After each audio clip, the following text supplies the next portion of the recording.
Et un poète dit « Parle-nous de la beauté ». Ce à quoi il répondit « Où trouverez-vous la beauté ? Et comment la chercherez-vous si elle ne devient pas elle-même votre voix et votre guide ? Et comment saurez-vous l'évoquer dans vos paroles si elle ne vient pas d'elle-même constituer leur trame ? Les êtres affligés et meurtris disent « La beauté est gentille et douce, comme une jeune mère étonnée de se trouver si radieuse. Elle passe sans se troubler parmi nous. » Et les passionnés disent « Il n'en est rien. La beauté est chose redoutable et puissante.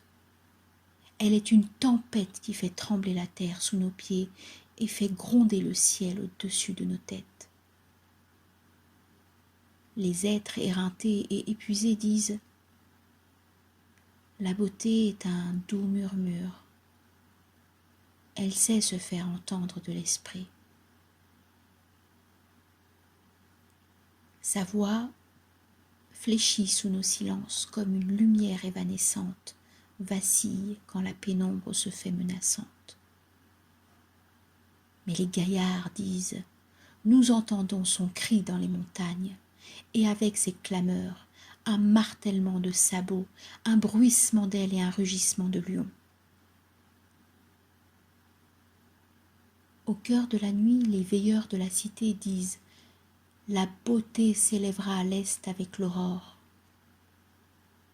Et en plein midi, les hommes de grand labeur et de voyage disent « Nous l'avons aperçu qui se penchait sur la terre par l'embrasure du couchant. »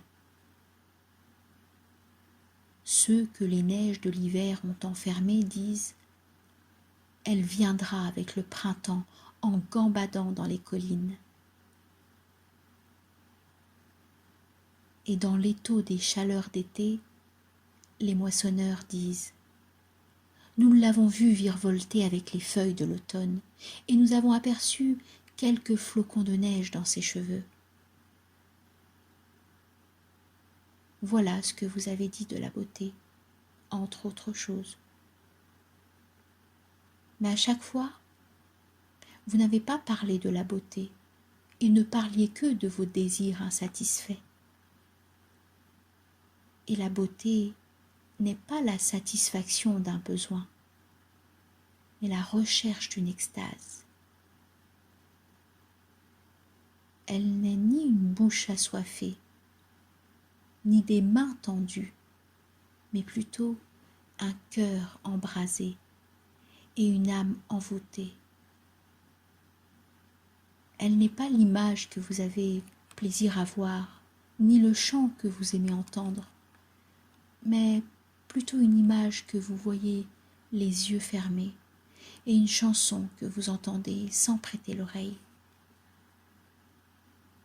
Elle n'est pas la sève claire sous l'écorce rugueuse, ni une aile frémissante sous une griffe acérée, mais plutôt le jardin d'une incessante floraison et une nuée d'anges à l'envol perpétuel.